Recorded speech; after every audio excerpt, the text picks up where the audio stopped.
Woman here, and are you still not subscribed to Matt's channel? Well, if you're not, hit the subscribe button because he's giving out free picks each and every week. Hope you have a good rest of your day. NFL Week 7 is here, guys. I'll look at 3 big games like usual, one being the Monday Nighter. Like always, provide my favorite teaser and underdog options of the week. This week, we will look at Lions versus Vikings. Who is the best in the NFC? We'll find out this weekend. 49ers versus Chiefs. Super Bowl rematch, if you want to say, from last year. And, of course, the Monday Nighter Bucs versus Ravens. Good game there. Nice week for myself and clients last week. Avoid any big upsets. Continue to expose the player prop market betting lines. We had 8-2 right now run in the NFL. Things are going well as of late after a slow start. 2-0 on spreads last week. We were all over the Steelers and Bucs. I would say it's maybe my easiest spread hits I've had in a while, right? Both blowouts. Bucs put up 50, Steelers over 30. Both blowout wins there. Easy wins there. We also cashed on our weekly teaser. I gave out my 2 favorite teaser options last week. Hopefully you guys did tail that. We also cashed on a money line parlay with the Ravens and Texans. Missed out on the Jets money line last week. Very close game. Game they should have won, right? We did have the over in the Hall prop. I expected him to be featured in that matchup, and he was. Over 100 yards rushing. I had it like at 54 or something. Way over, doubled the total easy bet there on Hall. Jets. 2 easy field goals, right? You miss a 32-yarder, I could hit that. And then the 43-yarder is an easy field goal for most kickers as well. You miss those, and then you go 1-4 in the red zone. That's the issue there, right? 1-4 in the red zone is a big issue. You're not going to win games doing that. I thought they played pretty well on defense for the most part. Allen was able to win the game at the end there. I think Jets, signing obviously Adams, we'll talk about here, that will be key for them moving forward. See if they can get on a run. Some news and notes. We just talked about it. Right? Adams to the Jets. Wow. I called it, right? I knew it was going to happen weeks ago. I expected this to happen. Rodgers gets his man. No more excuses now, right? No more excuses. Some of these weapons, Adams, Wilson, you got Hall at running back. The O-line's not the best, I feel. They got a defense there. Time to go on a run. Should start this week in Pittsburgh. Obviously he was busy with the trades, right? He got Cooper, right? Bills see Jets get Adams. They sign Cooper, right? Not as good, but a good signing. You're getting that number 1 guy. Bills needed a wide receiver, guys. They needed weapons. They were struggling at times, and now they got Cooper, a legit wide receiver. Is he still a legit number 1 wide receiver? Maybe a low-end number 1 wide receiver. But either way, it's a big get for the Bills. Bills Mafia should be happy about that. And, of course, I got to talk about it. Detroit losing their superstar on D and Hutchinson. Tough. They're looking so good, too. I'm not going to say Lions are out of it and don't have a chance to make a deep run and go to the Super Bowl. My Super Bowl ticket on the Lions and them to win the NFC takes a little bit of a hit now, right? It takes a little bit of a hit now when you lose such an important guy like Hutchinson. So important to that team. Besides Goff, he's probably the next most important guy. So how are they going to replace him? We'll see. Are they going to go to the free agent market? We will see. I'm not too sure. Not too sure how they're going to replace him. I don't think they have the backups to do so, obviously. Let's first say you can't replace him. You can't replace a guy like Hutchinson. But you can bring in someone to help with the pass rush, right? But overall, he's just not a replaceable guy. I hear that he could possibly come back in the playoffs, but we will see. Tough loss for Detroit fans there, I feel for you. Power rankings. Let's do an update in the power rankings. Oh, wait, there is no update in the power rankings. Same as last week, guys. Chiefs, Vikings, Lions, Ravens, Houston. No change there. No change. Few teams looking in. Packers are looking in. Washington, Steelers, 49ers. 49ers beat the Chiefs today. On Sunday. Can they get in there? Let's see what happens with Houston and the other teams there. But I do believe still 49ers are a really good team. They got to stay healthy. They had a nice win over Seattle last week before. So let's see. Let's see what they do against the Chiefs. We'll talk about here that shortly. And let's hear from my friend Kristen before we get into these breakdowns. For you sports bettors out there, let's be honest, you probably need a little bit of help beating those books. System capping is a proven long-term winner against the sports betting market in multiple sports. He's built a worldwide clientele due to his high winning percentage over the years. Be sure to click the link on the bio down here to check out his profile, and you can also find out his resume, client comments, podcasts, and subscription opportunities. I'm going to be following him along too, so let's win some money together this season.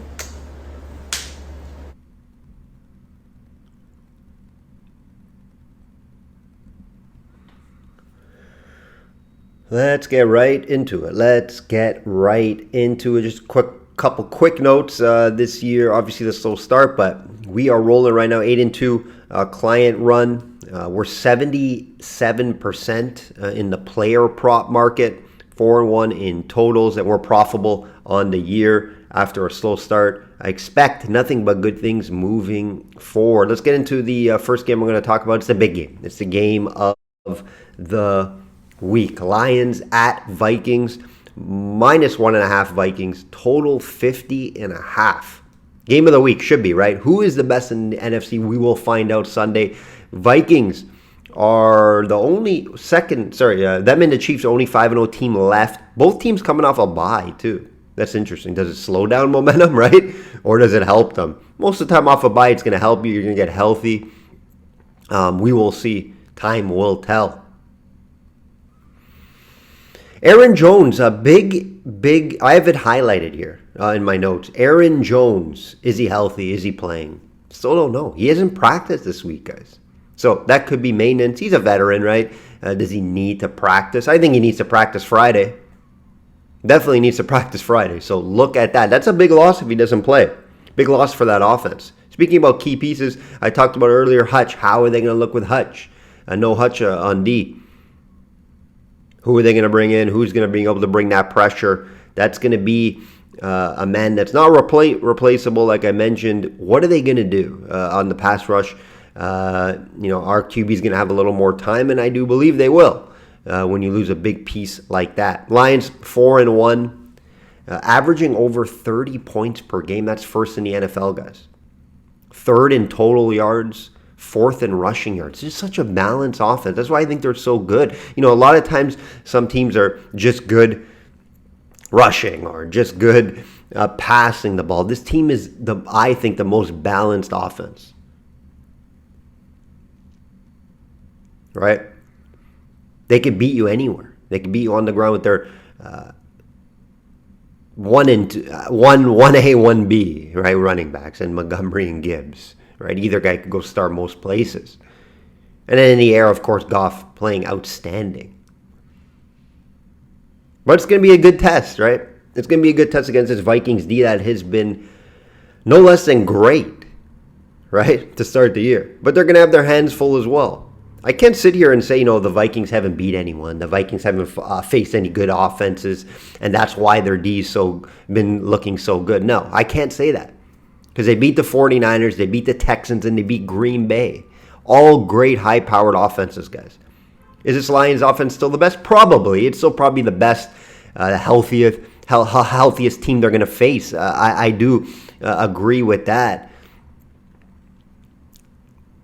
But we can't downplay this Vikings defense. It's very good, guys. Flores is just bringing the right schemes, right packages, hiding a lot of stuff.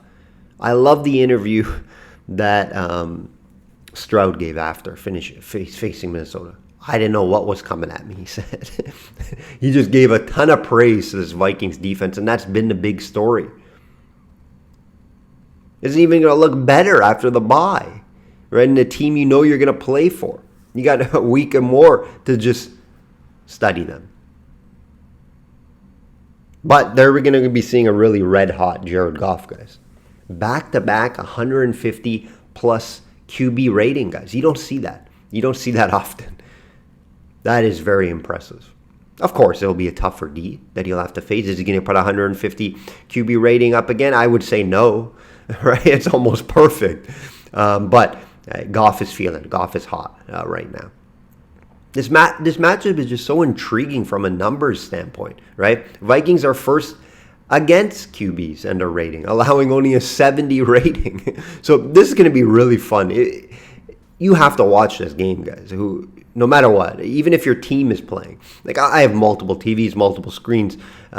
Good thing is, obviously, I'm a Baltimore Ravens fan. That's Monday night, so I'm okay here. But even if your team is playing, make sure to watch this game in some capacity. This is going to be a fun one. The other interesting stat here that I found that should play a factor in this game is the Vikings' pressure. They're bringing the third most in the NFL. Goff has been very good against pressure. Very good. So are they going to bring as much pressure in this one? I would say no. I would think they're going to maybe sit back a little bit, not bring as much pressure, because Goff, dump it off to Gibbs if it comes. He has options down the middle to Brown, in the middle to Laporta. There's a lot of options if pressure's coming, so I think they'll be ready for that. So I think Flores may not bring as much as he has been. I believe the Lions will attack the Vikings in the air for the most part. Gibbs out of the backfield, Laporta, Brown, Williams. A lot of options, right? So many options in the air. Vikings are 30th in passing yards allowed, guys. Now, a lot of that is because teams are trying to come back on them, right? So you got to pass. I get that. But they're much better against the run at second. So you can't really run all over this team. You can throw on them, though. You can throw in the secondary a little bit. And I think that's where Goff will have success. This is where I think the Lions will have success in this game. Right? Same with the Lions. You can beat them in the air, right? So it's going to be an air battle here. Should be, at least, right? Against the rush, they're third. So two good rushing defenses versus, team can throw on their secondaries. That's what we should see here. Donald versus Goff. And if I had to bet, I would take Goff as the better quarterback, even though I love what Darnold's doing in this offense. Very tough to call, right? Head-to-head. Obviously, there's some little value. If you can get Lions plus 110 out there, you can do that. They could be going into playing for Hutchinson type of scenario, too. I do like a storyline as well. And Lions have won 3 in a row in this matchup. It's worth mentioning, even though the teams look a little different. These guys do play, once, twice a year always. So keep that in mind, guys. I do believe the Lions have a shot to win this game. I wouldn't be surprised if it goes over as well. But I like the Lions a little more in the teaser market. Chiefs at 49ers. 49ers minus 1.5. Total 47.5 Super Bowl rematch.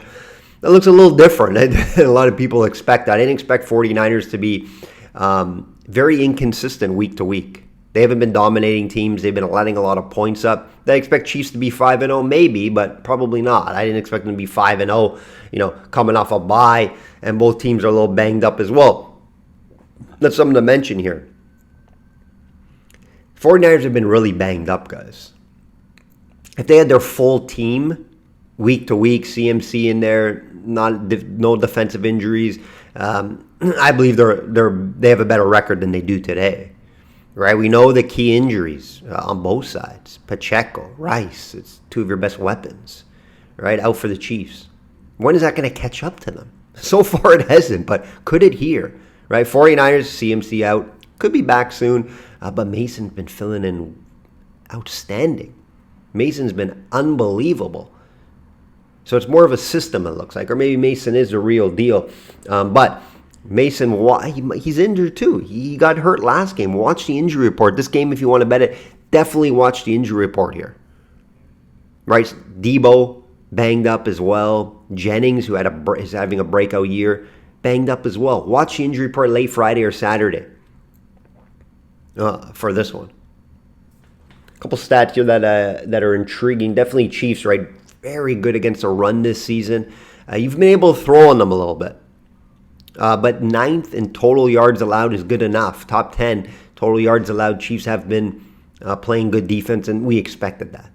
right? 49ers still have been putting up some offensive numbers, though. So it's going to be a good battle between this high-powered offense versus a good defense, right? Second in total yards, third in rushing, very balanced as well. The defense, though, has been surprising for the 49ers. Hasn't been up to par, right? Just quick stats. You're allowing over 21 per game, 13th in sacks, 17th in passing yards allowed, 11th in total yards allowed. Just a bit underwhelming for a 49ers defense. That's what has them losing games and sitting at this record. They can put up points, they can score, they can move the ball, whoever's in there, right? But the defense has been underwhelming. You know, if 49ers get some guys back, I'll be backing them here to give the Chiefs their first loss. I know they're coming off a bye. I don't love betting against the Chiefs, but if I had to bet it, I would. A couple fun stats here. You know, Chiefs are last versus tight ends. Take a look at Kittle here, especially if some of those wide receivers are out. Kittle and the prop over. Also, Kelsey, I've been 2-0 betting on him on the over. The number's decent. You want to look that way as well, obviously due to the targets being limited in Kansas City right now. Monday nighter, Ravens minus 3.5 versus Bucs. Total 49.5. Fun one here. You know, a game that almost didn't happen in Tampa, guys. I don't know where they would have played it. Probably Baltimore, maybe a neutral field. I'm not too sure. But the storm wasn't as bad as expected, right? The hurricane. So that's good for Tampa fans. But it did screw up the Bucs travel, which we'll talk about here shortly. You know, both teams are coming off big wins. Tampa put up 51 on New Orleans in a big division game. Obviously, we know the Saints are a little banged up, but not as much on defense. A little bit on defense, I'm lying, but more on offensive side right now. And then we saw, you know, Ravens get that big win in the game of the week versus Washington and Daniels.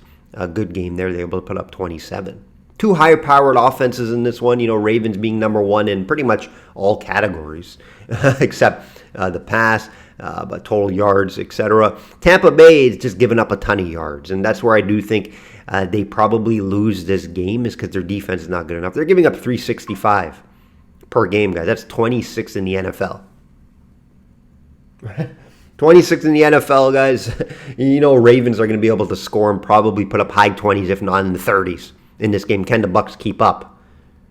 You know, Ravens should have no issues moving the ball here on the ground or in the air. Probably more in the air.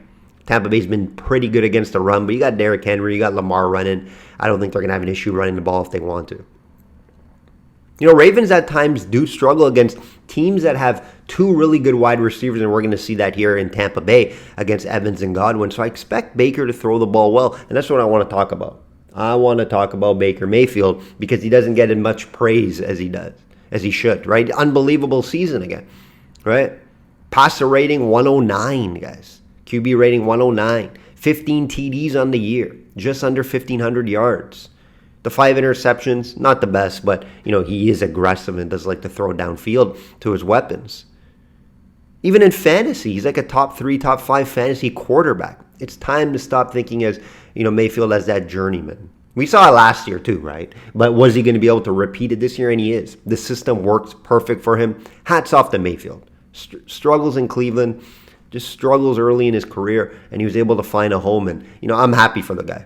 Anytime a guy can, you know, revive his career like Mayfield is doing, very happy for him. But hopefully he doesn't have a good game this week against the Ravens, right? This feels very confident. He's looking very confident, even by his comments as well. The Brady shots and just very, very impressive. Definitely have to talk about Mayfield more. You know, no need to talk about Lamar and Henry. I do it most weeks. I'm not going to go into it. We know that they're the most dangerous duel that we've seen in a long time, rushing the ball and together. And it seems like they're really clicking as of late. Ravens have won all meetings versus the Bucs. Fun fact here, 5-0. They don't play a lot, obviously, right? Last time was 2022, but that is worth mentioning here. 5-0. They should win this game, right? There's some tough travel with the Bucs. Obviously, they went early to New Orleans. They were there for a while. I think they went a little bit late back as well to Tampa. So there are some concerns there. I wouldn't say a ton, but you know, also people, if they have homes in Tampa, was there any sort of issues there for the team there are some concerns there. It's not a main factor, but it's a little check in the box that I would add if looking at the Ravens here. I like to stay away from Ravens player props for the most part. I'm not going to really give out any player props. I looked at the Godwin over. It's high 70s. Hard to get to that. You may want to look at Evans. Evans is questionable for this game. He should play. How healthy is he? I don't know. So that could be a little bit of an issue if you want to bet the Evans prop over. But I expect one of these two at least to have a big game in the wide receiver market. And then you always look at if you want to bet some player props in the Ravens side. Henry anytime TD, if you don't mind paying up. That hit every week so far. Flowers over in receiving, back-to-back over 100-yard games. I think you can get him in the 50s. The only problem is with the Ravens, there's so many options, right? So one guy could have a good game one week.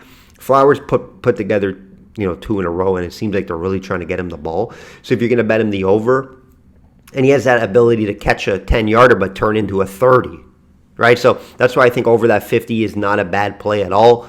But there are other guys that have been getting looks. Andrews is back. It looks like he had a nice game last week.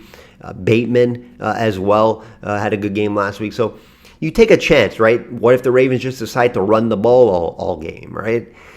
You take a little chance with these receivers in Baltimore, but the Flowers probably would be my favorite over in the 50. I think it was 54 last time I saw it, due to him having back-to-back 100-yard games. Teaser market. Let's get into the teaser. I also like the over in that if I had to bet it because it's not in the 50s yet. 49.5. I think both teams can score on these defenses, and obviously their totals on the year will tell you that. Teasers. Hit another one last week for you guys. My two favorite I give out all the time. This week, 7-point teaser like always. We're going to look at the Lions plus 9.5. And Seattle plus 10. I believe both teams can win outright. So why not get all these points and put it in a teaser? Underdog options, always a ton. Tough beat with the Jets last week, right? Tough. Should have won that game. But anytime you have a plus money, plus money pending, and they're in the game with a chance to win it at the end, you got to be happy, right? You got to be happy. This week, ton of options. There's always a ton of options. We know how this year's been. A lot of underdogs been coming through. Not as many last week. Things could turn around, right? So you got the Chiefs, obviously. You got Seattle, which I kind of like. Dolphins, Lions, Texans. Lots of options. Two favorite probably would be the Lions and maybe Seattle. Seattle, you can get maybe plus 130, 40 out there. If you can get in the 40s, or even pushing the 50s, I would look at Seattle as a nice little value dog there. But Lions would probably be my favorite to win outright. That will do it, guys. That will do it. Another week. We've been doing well in the NFL market as of late. PGA and NFL also, and UFC also handicapping. NHL very low volume, maybe a bet or two a week. We do have a future market pending best bet in the NHL market, though. Like I always say, guys, bet smart and know your limits. Enjoy NFL Week 7.